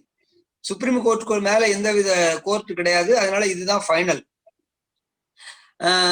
அதனால இந்த இந்த தீர்ப்பை வந்து மாற்றி அமைக்கக்கூடிய அதிகாரம் யாருக்கும் கிடையாது, மாற்றி அமைக்க முடியாது. ஒண்ணு. ரெண்டாவது, இந்த judgement had been acted upon. அந்த ஜட்ஜ்மெண்ட்டின் மூலமாக நமக்கு வந்து நம்ம அந்த இடத்த எடுத்துக்கிட்டோம். இப்ப நம்ம கட்டட வேலையெல்லாம் ஆரம்பிச்சிட்டோம். அதனால இது வாரது வந்து இனிமே இந்த தீர்ப்பு மாத்தி எழுதுறதுங்கிறது வந்து நடக்காத விஷயம். ஒண்ணு. ரெண்டாவது கேள்வி வந்து என்ன அப்படின்னா, ரெண்டாவது கேள்விக்கு வாய்ப்பே இருக்காது. ஏன்னா இது வந்து ஒரு ட்ரஸ்ட் ஃபார்ம் பண்றோம். அந்த ட்ரஸ்ட் வந்து சுப்ரீம் கோர்ட்டே ஃபார்ம் பண்ணுங்கன்னு சொல்லி கவர்மெண்ட் வந்து ஒரு ரூபா கொடுத்து, கவர்மெண்ட்டுடைய கான்ட்ரிபியூஷன் ₹1 இந்த ட்ரஸ்ட்டுக்கு அந்த இது கொடுத்து அந்த ட்ரஸ்ட் ஃபார்ம் பண்ணி, இப்ப ட்ரஸ்ட் தான் அதுக்கு ஃபுல் அண்ட் ஃபுல் இன்சார்ஜ். அந்த ட்ரஸ்ட்ல வந்து யார் யார் இருக்கணும் அப்படிங்கிறத வந்து அந்த ட்ரஸ்ட் சொல்லிடுச்சு. அதுக்கப்புறமேல ட்ரஸ்டினுடைய பைலாஸ் நம்ம ஃபார்ம் பண்ணுவோம். அதுல எல்லாமே வி வில் டேக் கேர். அதுல எல்லாத்தையுமே நம்ம எல்லாத்தையும் we know how to handle, எல்லாத்தையும் எப்படி பார்க்கணும், எப்படி நம்ம ஃபேஸ் பண்ணுவோம் அப்படிங்கறது எல்லாத்தையுமே பாத்துக்கிடுவாங்க. அது நம்ம இவ்வளவு இது பண்ற அளவுக்கு இல்ல. ரெண்டாவது வந்து நம்ம ஊர் மாதிரியே அயோத்தியாவையும் வடநாட்டையும் கம்பேர் பண்ணணுங்கிற அவசியம் இல்லை. அங்க we are more strong and அங்க நமக்கு பிரச்சனை வராது. ஒண்ணு. ரெண்டாவது, அயோத்தியாவில் இருக்கக்கூடிய இஸ்லாமியர்கள் வந்து ரொம்ப நல்லவங்க. அவங்கள பத்தி எந்தவித பிரச்சனையும் கிடையாது. அவங்க மோரார்லஸ் அங்க வந்து பில்கிரிமேஜ் அதிகமா வாரது வந்து அங்க இருக்கக்கூடிய இஸ்லாமியர்களுக்கு வந்து அது ரொம்ப லாபத்தை தரும். அதனால அயோத்தியாவில் இருக்கக்கூடிய இஸ்லாமியர்களை பத்தி நம்ம கவலைப்பட வேண்டிய அவசியமே இல்லை. அவங்க வந்து எந்த இடத்துல அவங்க தேர் மைனாரிட்டி, அதனால அவங்க ஒன்றும் பண்ண போறது இல்லை. அங்க ஒன்றும் ஒரு பிரச்சனை ஒன்றும் வராது.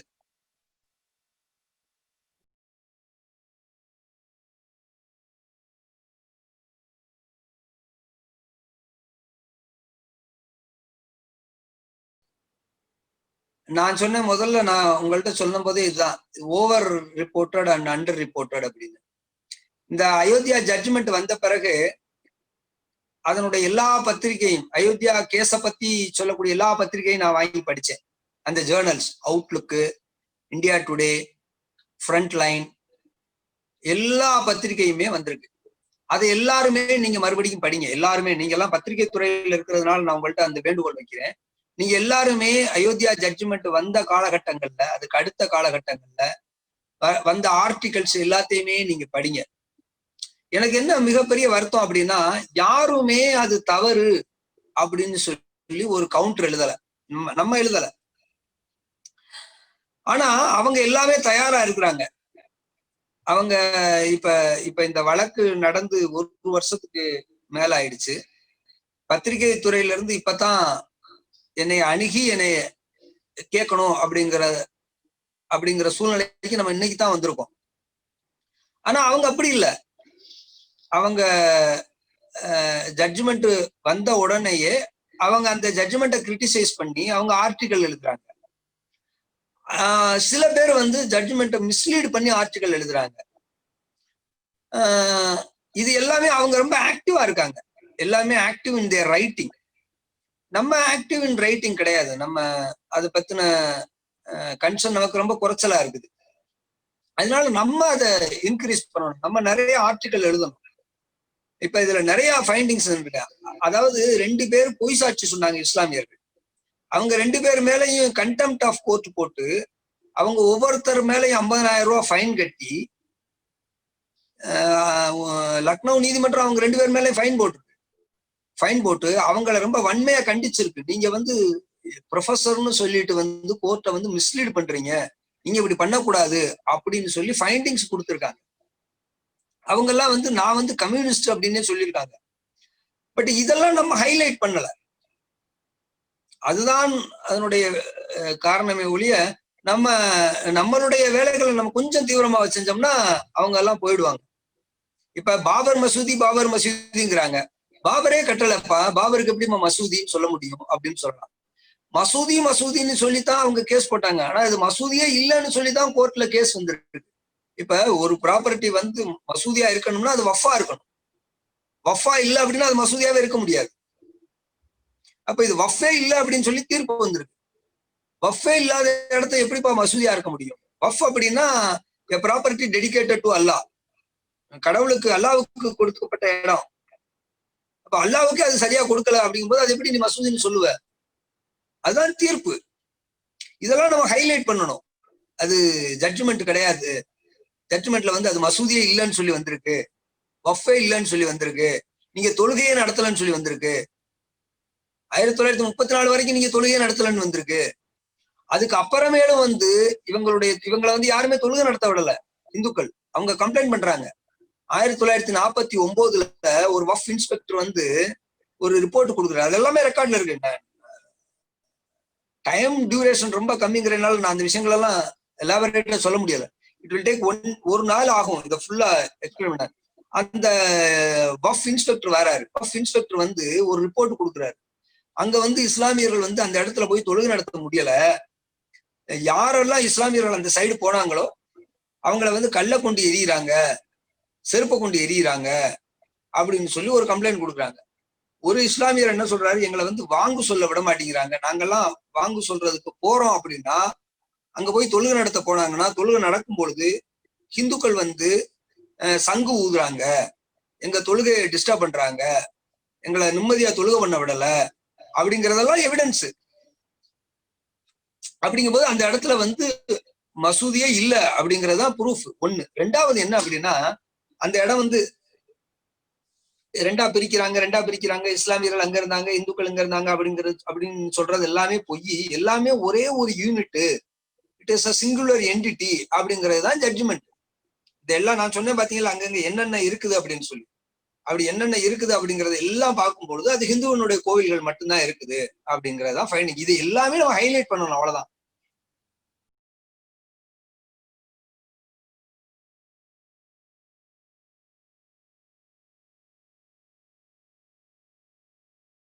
இப்ப என்ன அப்படின்னா, நம்ம முதல்ல நம்ம இந்த கேஸ் வழக்க ஆரம்பிக்கும் போது இஸ்லாமியர்களுடைய வாதங்கள் எதுல ஆரம்பிச்சுச்சுன்னா, அயோத்தியா அப்படின்னு சொல்றது நீங்க சொல்லக்கூடிய ராமாயணத்துல இருக்கக்கூடிய அயோத்தியா இந்த அயோத்தியா கிடையாது அப்படிங்கிறதுல இருந்து அவங்களுடைய வாதம் ஆரம்பிச்சிச்சு. அதனால நம்ம என்ன பண்ணோம், இது இல்ல, இதுதான் அயோத்தியா, ராமாயணத்துல சொல்லக்கூடிய அயோத்தியா இதுதான் அப்படிங்கிற கஷ்டம் நமக்கு வந்தது. அப்புறம் ஒரு காலகட்டத்துல அவங்க என்ன நினைச்சிடறாங்க, ஒரு ஒரு ஒரு காலகட்டத்துல அவங்களுடைய வக்கீலே ஒரு ஸ்டேட்மெண்ட் கொடுத்துறாங்க, நாங்க அந்த வாதத்துக்கெல்லாம் போகல, அயோத்தியா ராமாயணத்துல சொல்லக்கூடிய அயோத்தியா இந்த அயோத்தியா தான், ராமாயணத்துல இருக்கக்கூடிய ராமர் இங்கதான் பிறந்தாரு, ஆனா இந்த இடத்துல பிறக்கல, இதை தள்ளி ஒரு 100 அடி இருக்குது அந்த கோவிலு, அந்த கோவில்ல தான் பிறந்ததாக நம்புறாங்க இந்துக்கள் அப்படின்னு சொல்லி அவர் சொல்லிடுறாரு. அதனால அந்த வாதங்களுக்கெல்லாம் நம்ம ரொம்ப இன்டெப்தா போல, நம்ம வெறும் ராமாயணத்துல ராமர் பிறந்தாரு அப்படின்னு சொல்லி இந்துக்கள் நம்புறோம் அப்படின்னு சொல்லிட்டு அப்படியே நம்ம விட்டுட்டோம். அதுக்கப்புறமேல நம்ம ஃபர்தரா நம்ம ப்ரொசீட் பண்ணல. ஒண்ணு. ரெண்டாவது இதெல்லாம் நம்பிக்கை ராமாயணத்துல இருந்ததுனால நம்புறோம், அவ்வளவுதான். ராமாயணத்தை நாங்க தொடர்ந்து படிக்கிறோம், அந்த இடத்துல ராமர் பிறந்தாருங்கிற நம்புறோம், அந்த இடத்துல அயோத்தியா மென்ஷன் இருக்குங்கிறத நம்புறோம். அதனால அதுதானே ஒழிய ராமாயணத்தை நாங்க ப்ரூவ் பண்ணுமா அதுவா அப்படிங்கிறதுக்கெல்லாம் இங்க இடமே இல்லை. இதெல்லாமே சும்மா சொன்னோம், ராம் இஸ் ரெஃபர்ட் இன் ராமாயணம், அவ்வளவுதான். அதனால அதை ப்ரூவ் பண்றோம், அதை பண்றோம் அப்படிங்கிறதுக்கெல்லாம் நம்ம கோர்ட்டும் போகல, நம்மளும் அதுக்கு ரொம்ப முக்கியத்துவம் கொடுக்கல.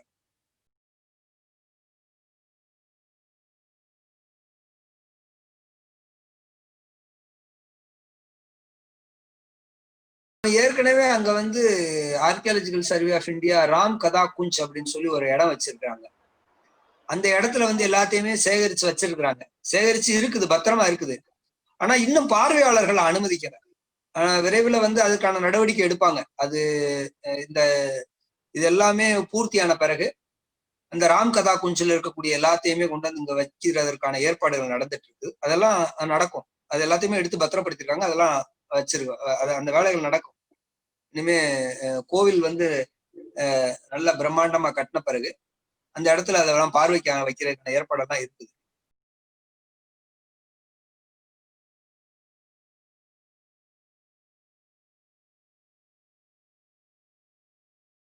கேஸை பொறுத்தளவுல அது கிரியேட் ஆகாது.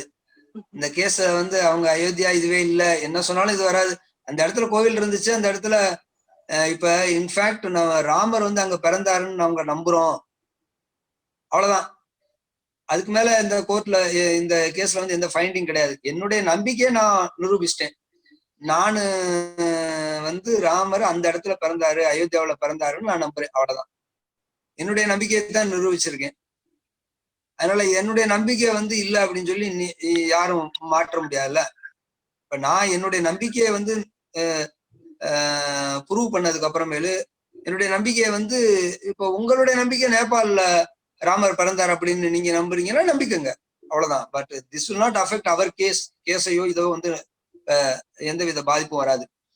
அவங்களுடைய கோர்ட்ல போய், அவங்களுடைய நேபாளினுடைய கோர்ட்ல போய் அந்த இடத்துலதான் ராமர் பிறந்தார் அப்படின்னு சொல்லி அங்க அவங்க ஒரு தீர்ப்பு வாங்கினாலும் வாங்கிக்கிறட்டும். அதை பத்தி அதுக்கும் இதுக்கும் நமக்கு சம்மந்தம் இல்லை, அது எதுவும் நமக்கு இந்த விதத்துலயும் அஃபெக்ட் ஆகாது. ரெண்டாவது இந்த கேஸ்ல நம்ம நான் என்னுடைய நம்பிக்கையை ப்ரூவ் பண்ணிட்டேன், அவ்வளவுதான்.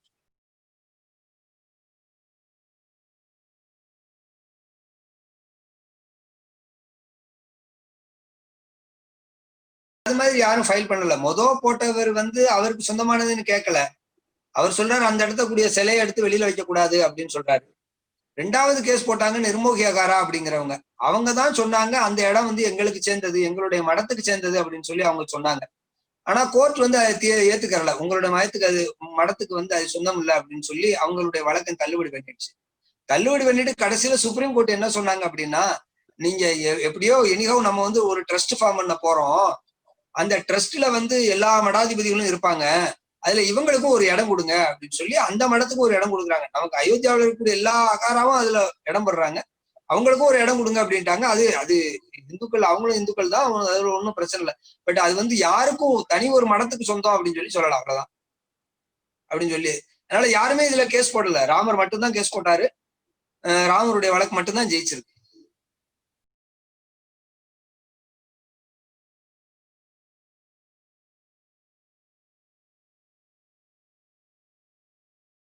ஏன்னா இது இது 1882லயே இந்த லாவெல்லாம் டெவலப் ஆயிருச்சு. என்ன சொல்லுவாங்க அப்படின்னா, ஒரு லீகல் பர்சனாலிட்டி அப்படின்னு சொல்லுவாங்க. ஒரு உயிர் இல்லாதது, சிலைக்கு வந்து உயிர் இல்லை. அந்த சிலை வந்து எப்படி, ஆனா இந்தியாவுல என்ன ஆகுது அப்படின்னா, நம்ம அந்த சிலைக்கு தான் எல்லாத்தையுமே ப்ராப்பர்ட்டி எல்லாம் டெடிகேட் பண்றோம், கொடுப்போம். அதனால என்ன சொல்றாங்கன்னா, அந்த ஐடல் வந்து ஒரு ஒரு லீகல் என்டிட்டி அப்படின்னு சொல்லிடுறோம். சொல்லிட்டு ஏன்னா ப்ராப்பர்ட்டியை கொடுத்துறோம். ஆனா ஐடல் வந்து லீகல் என்டிட்டியா இருக்கிறதா இருந்தா கூட அந்த ப்ராப்பர்ட்டியை மேனேஜ் பண்றது ஒரு ஒரு மனிதரால், உயிருள்ளவனால தான் மேனேஜ் பண்ண முடியும். அதனால அவன் மூலமா வந்து பரிபாலனம் பண்ணிக்கிறாங்க. அதனால ராமர் கேஸ் போடுறாரு அப்படின்னா, ராமரே கேஸ் போடல, அவருக்காக ஒரு நெக்ஸ்ட் ஃப்ரெண்டு அப்படின்னு சொல்லி ஒரு லீகல் கான்செப்ட் இருக்கு. அவருக்காக கையெழுத்து போடுறது, அவருக்காக வாதாடுறது, அவருக்காக பண்றது அப்படின்னு சொல்லி. அதனால அவருக்காக ஒருத்தர் இருந்து கையெழுத்து போட்டு வழி நடத்துறாங்க. இது வந்து ரொம்ப ரொம்ப அதெல்லாம் 1800லயே அந்த லாவெல்லாம் செட்டில் ஆயிடுச்சு. அந்த கேள்வி எல்லாம் இந்த கேஸ்ல வரவே இல்லை, அதெல்லாம் வரல. ஆனா ஒரு முக்கியமான கேள்வி, ஒரு ஒரு கேஸ் வந்தது, ஒரு ஒரு ஒரு பாயிண்ட் வந்தது. என்ன அப்படின்னா, இந்த இடம் வந்து கோவிலாவே இருக்கட்டும், ஆனா 1858 இருந்து இன்னைக்கு வரைக்கும், அதாவது கேஸ் போடுற தேதி வரைக்கும் அது வந்து மசூதியா தான் இருக்குது, கோவிலா இல்ல, இல்லாட்டி கட்டடமா தான் இருக்குது. அது நீங்க உங்களுடைய டெஃபினிஷன் படி இருக்கக்கூடிய கோவிலா இல்ல. அத போய் எப்படி நீங்க வந்து ஒரு காலத்துல அந்த இடத்துல கோவில் இருந்தது, அதனால எனக்கு அதை திருப்பி கொடுங்க அப்படின்னு எப்படி கேட்க முடியும்? ஒண்ணு. ரெண்டாவது, முத வந்து இஸ்லாமியர்கள் இருந்தாங்க, அதுக்கப்புறம் பிரிட்டிஷ்காரன் வந்தான், அதுக்கப்புறம் இந்தியன் கவர்மெண்ட் வந்திருக்கு, சுதந்திரம் வாங்கியிருக்கோம். இப்போ போய் இஸ்லாமியர்கள் காலத்துல நடந்த சம்பவத்துக்காக மறுபடிக்கும் ரிவர்ட் பேக், அது எப்படி பண்ண முடியும் அப்படிங்கிற கேள்வி தான் அவங்க எடுத்தாங்க. அன்னையில இருந்து இன்னைக்கு வரைக்கும் இருக்குது, இது இப்படியே இருக்கட்டும், அதையே நீங்க கேக்குறீங்க, இந்துக்கள்லயே அதை கேக்குறீங்க. ஒண்ணு. ரெண்டாவது, அவன் இஸ்லாமிய மன்னனுடைய செயல் அது. அந்த செயலை வந்து நீங்க எப்படி சரி பண்ண முடியும்? அது ஆக்ட் ஆஃப் ஸ்டேட் அப்படின்னு சொல்லி ஒரு லீகல் கான்செப்ட் இருக்கு. அது மன்னன் செயல் அப்படின்னு சொல்லுவாங்க. தமிழ்ல எனக்கு அது எப்படின்னு சொல்ல தெரியல. இங்கிலீஷ்ல வந்து ஆக்ட் ஆஃப் ஸ்டேட் அப்படின்னு சொல்லுவாங்க. அந்த ஆக்ட் ஆஃப் ஸ்டேட் வந்து கேள்வி கேட்க முடியாது. இப்ப ஒரு நல்ல உதாரணம் என்ன அப்படின்னா, இந்த தஞ்சாவூர்ல வந்து அந்த மகாராணிக்கு வாரிசு இல்லை. உடனே வாரிசு இல்லைன்ன உடனே அது கவர்மெண்ட் வந்து, வெள்ளக்காரன் என்ன சொல்லிட்டான், அந்த இடத்த புறமே அது வந்து என்னை சேர்ந்தது, பை லேப்ஸ் இட் பெஸ்ட் வித் கவர்மெண்ட் அப்படின்னு சொல்லி அதை எடுத்துறான். அதை எடுத்து அந்த ப்ராப்பர்ட்டி புறாத்தையுமே அவன் எடுத்துக்கிட்டான். அப்புறம் இந்தியா சுதந்திரம் வந்த பிறகு சுதந்திரம் ஆயிடுச்சு. இப்ப மறுபடியும் அந்த தஞ்சாவூர் மகாராஜா போய் அந்த இது வந்து வெள்ளக்காரன் அப்படி எடுத்துட்டான், அது தப்பு, அது எனக்கு திருப்பி கொடுங்க அப்படின்னு சொல்லி கேஸ் போட முடியுமா அப்படின்னு சொல்லி ஒரு ஒரு கேள்வி. அப்ப கோர்ட் சொல்றாங்க, அப்படியெல்லாம் போட முடியாது, அவன் செஞ்சது வந்து ஆக்ட் ஆஃப் ஸ்டேட், ஒரு மன்னனுடைய செயல். அந்த மன்னனுடைய செயலை வந்து, முதல் மன்னனுடைய செயலை வந்து இரண்டாவது மன்னன் வந்து கேள்வி கேட்க முடியாது அப்படின்னு சொல்லி அதை அப்படி பிரிச்சு, அவனுடைய செயலை வந்து அது செயல்தான் அன்டில் அன்லஸ் ரெண்டாவது வந்த மன்னன் அந்த செயல் செஞ்சது வந்து தவறு அப்படின்னு சொல்லி சட்டம் போட்டு அதை மாத்தினாலே ஒழிய அவனுடைய செயலவே தான் இவனும் கண்டினியூ பண்றான், அதுதான் சட்டத்தினுடைய வழி அப்படின்னு சொல்லிடுறாங்க. இந்த வாதத்தை அவங்க வச்சாங்க. இந்த மாதிரி அது வந்து ஒரு மன்னனுடைய செயலு, அந்த மன்னனுடைய செயலை வந்து நீங்க எப்படி அதை வந்து கேட்க முடியும் அப்படின்னு சொல்லி ஒரு கேள்வி நமக்கு எதிராக அவங்க வச்சாங்க. அப்ப அதுக்கு வந்து நம்ம என்ன பதில் சொன்னோம் அப்படின்னா, இது மன்னனுடைய செயல் அப்படிங்கிறதே இல்ல, அந்த இடத்துல கோவில் இருந்துச்சா இல்லையா அப்படிங்கறதான் பாக்குறோம். அந்த இடத்துல கோவில் இருந்துச்சு, அப்படிங்கிறதோட மட்டும் இல்ல, இந்த இடத்துல இஸ்லாமியர்களுக்கு எந்தவித உரிமையும் இல்ல அப்படிங்கிறதையும் இவங்க சேர்த்து நிரூபிச்சிட்டாங்க. நம்ம நம்ம வந்து எல்லாத்தையும் நிரூபிச்சிட்டோம். அந்த இடம் மசூதிக்கே லாயக்கற்ற இடம். ஏன்னா ஒரு இடத்துல வராகமூர்த்தி இருக்கும் பொழுது அந்த இடத்துல பன்னி முகத்தை பார்த்துட்டு வந்து இஸ்லாமியர்கள் தொழுகை தெரிவிங்களா அப்படின்னு கேட்கும்போது அதெல்லாம் கேள்வி, அதெல்லாம் எவ்ரி திங்ஸ் ஆன் ரெக்கார்ட். நம்ம கிராஸ்ல கேட்கிறோம். அவங்க தொழுகைக்கு வரோம் அப்படின்னு சொல்லும் போது ஒரு பன்னி முகத்துல இந்த சுவர் இருக்குல்ல, அந்த சுவத்துல வராகர் எப்படி இருப்பாரு, நான் வராகர் பன்னிய முகத்துல இருப்பாரு, அவரை பார்த்துட்டு நீ தொழுகைக்கு வரலாமா, இல்ல வரக்கூடாது. மணி அடிக்கிற இடத்துல நீ தொழுகை நடத்தலாமான்னு கேட்கிறோம். இல்ல கேட்கக்கூடாது. சங்கூதுற இடத்துல தொழுகை நடத்தலாமா, கேட்க முடியாது. எல்லாத்தையும் சொல்லிடுறாங்க. அப்ப கடைசியில அவங்க என்ன சொல்றாங்க, இது மசூதி, இது தொழுகை நடத்துறதுக்கு லாயக்கற்ற இடம் இப்படிங்கிறது எல்லாத்தையும் ப்ரூவ் பண்ணதுனால அது மசூதியே இல்ல அப்படின்னு சொல்லிடுறோம். அப்படிங்கிறதுனால இந்த கேள்விக்கே நாங்க போக வேணாம், நாங்க போகல அப்படின்னு சொல்லிட்டு தான் இந்த தீர்ப்பு சொல்றாங்க.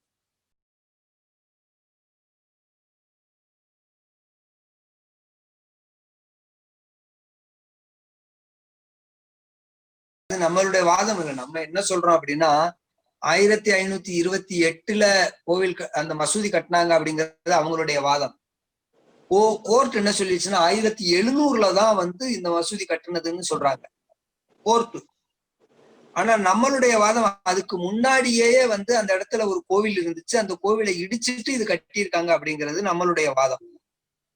இது இது இது மூணு இது மூணு நம்மளுடைய வாதத்தை கோர்ட் ஏத்துக்கிருச்சு. வாஸ்தவம் தான், அந்த இடத்துல ஏற்கனவே கோவில் இருந்துச்சு, அதை இடிச்சிட்டு 1700 தான் இந்த இந்த மசூதி கட்டியிருக்காங்க அப்படிங்கறத ஏத்துக்கிட்டு அந்த இடத்தவே நமக்கு திருப்பி கொடுத்துட்டாங்க. அதனால மறுபடிக்கும் இதை வந்து ரீஎஜுகேட் பண்ண முடியாது. ஏன்னா சட்டத்துல வந்து ரெஸ்ஜுடிகேட்டா அப்படின்னு சொல்லி ஒரு பிரின்சிபல் இருக்கு. ஒருத்தன் ஒரு தடவை தான் கேஸ் போட முடியும். பொழுதன்னைக்கு அதவே திருப்பி திருப்பி ஒரே பார்ட்டிக்கு அகைன்ஸ்டா கேஸ் போட முடியாது. இதுதான் சட்டத்துல வந்து ரெஸ்ஜுடிகேட்டா அப்படிங்கிற ஒரு பிரின்சிபல் இருக்கு.